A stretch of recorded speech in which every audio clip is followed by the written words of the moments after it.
यदि एक पात्र को भरना है तो उस पात्र को पहले खाली होना जरूरी है। और यदि वो पात्र पहले से भरा हुआ है, कोई मटका है, कोई हंडा है, उसमें पानी भरा हुआ है, तो अलग से कोई चीज़ भरोगे तो उसमें भराने वाला नहीं, फिर वो भर नहीं पाए। मान लो कोई गोडाउन है, कोई गोदाम है आपका, उस गोदाम में पहले से माल भरा हुआ है तो कैसे भरोगे? उस गोदाम का खाली होना जरूरी है अगर उसमें कुछ भरना है तो। पात्र में अगर कोई वस्तु भरना है, पात्र में अगर कोई सामान भरना है तो उसका खाली होना जरूरी है। वरना आप कितना भी प्रयास करो फिर उसमें भराएगा नहीं। यदि पात्र खाली है तो उसमें कोई वस्तु आप भर सकते, कोई वस्तु आप भर दो। गोदाम खाली है तो गोदाम में कोई वस्तु आप भर दो। उसी तरह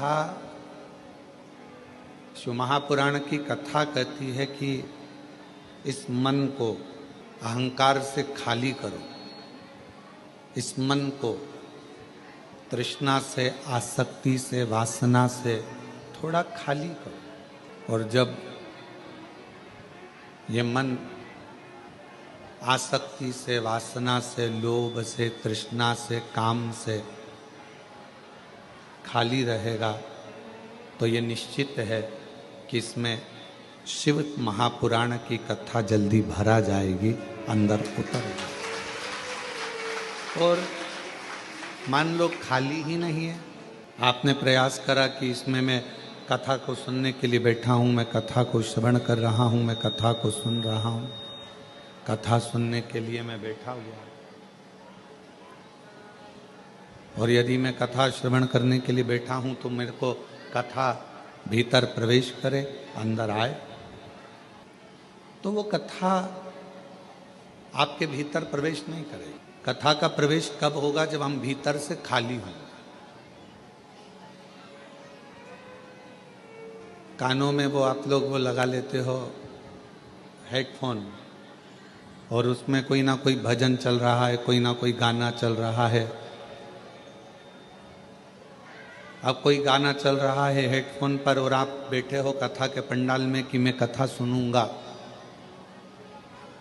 मैं कथा श्रवण करूंगी, और वो हेडफोन तुम्हारे कानों में लगा हुआ है, तो कथा अंदर जाएगी?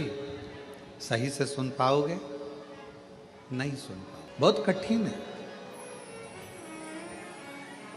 यदि भगवान शंकर की अविरल भक्ति को, भगवान शंकर के मंत्र को, भगवान शिव के नाम को, भगवान शिव की अविरल भक्ति को हमें अपने भीतर धारण करना है, उसको अपने अंदर उतारना है, तो शिव महापुराण की कथा कहती है पहले ये दुनिया के हेडफोन को थोड़ा सा दूर करना पड़ेगा। किसी ने कुछ कहा और आप मन में सोचे कि मेरे अंदर कोई हलचल ना हो, और मैंने तेरे ही भरोसे बाबा, तेरे ही भरोसे हवा बिच उड़ती जाऊंगी बाबा, डोर हथों छड़ी कटी जा भोले मैं तेरी